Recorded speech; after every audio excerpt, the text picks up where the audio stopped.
Welcome to episode 1 of Talking Implementation. Today I'm with Dr Lizarondo, Senior Research Implementation Scientist for JBI. I'm Associate Professor Craig Lockwood, responsible for global programs for implementation across JBI as well. And when we're talking about implementation together today, I'm excited for this talk because we're talking about implementation with evaluation as something that's quite dynamic as a field of science, and everybody's probably read one or more papers about implementation science and complexity. It's tempting to jump straight into big ticket ideas and strategies, and yet today we're going to start by talking about the practical day-to-day tips that might help a group optimize their decision making and their choices in this really complicated field. Implementation is often informed by theories, models, or frameworks, Lucy, and people say that if you base your implementation planning on a theory, a model, or a framework, it's more likely that you will be successful in achieving the outcomes you want to achieve. Yeah. Now, the problem to my mind immediately is there are literally hundreds of theories, models, and frameworks. So what's going to work best in a hospital or a complex environment, and how do you make those kinds of choices? What would you say to people who are thinking about it from that point of view? You're right. There are various theories, models, and frameworks for implementation in quality improvement. There are what we call determinant frameworks. For example, the Consolidated Framework for Implementation Research, which allows us to identify what factors influence change. There are what we call implementation theories, like the normalization process theory, which can help explain how and why new practices are adopted and routinized. And then, of course, we have the evaluation frameworks like the REAIM, which focus on measuring outcomes like adoption, reach, and sustainability. But as you also said, healthcare is very complex. And so if it's something that's really complex and resource intensive, people won't use it.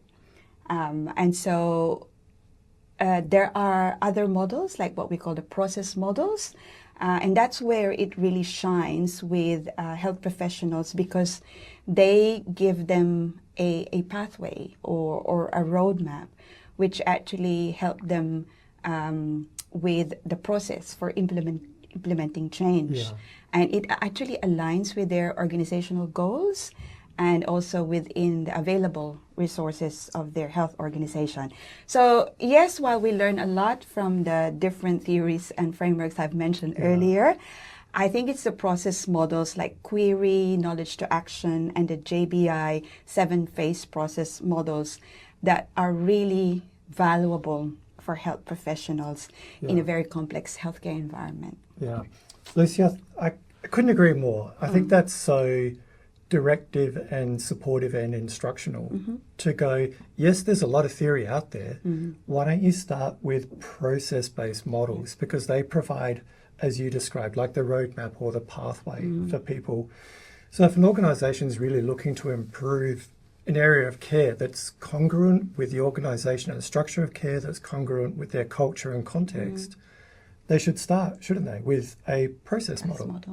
And you mentioned the JBI 7-phase process model, providing consistency, the potential to have really consistent implementation, planning and practice across teams. But actually it's also low cost and high strategic value and suited to large scale projects. We've seen it used in projects across Many times. Huge hospital systems. But also we've seen it used in single units for very small studies of even as small as 8 or 9 participants. So we know it works for groups from hundreds and hundreds of participants down to very small informal projects. Interestingly, we've also seen it used with person-centered care models and approaches, and we've seen it aligned to the use of nurse-sensitive indicators in nurse-led projects. We've seen it used in allied health and medicine and surgical outcomes as well. So it seems to have that level of adaptability that you talk about as being good for process models. So what would be your takeaway final message to people thinking about which model or how to get started? The JBI process model, which is a 7-phase process model, is published, has already been published. It's freely available, so it's a good place to start. And there is also an accompanying online manual that gives very detailed information about the different methods and processes involved in initiating change in clinical practice.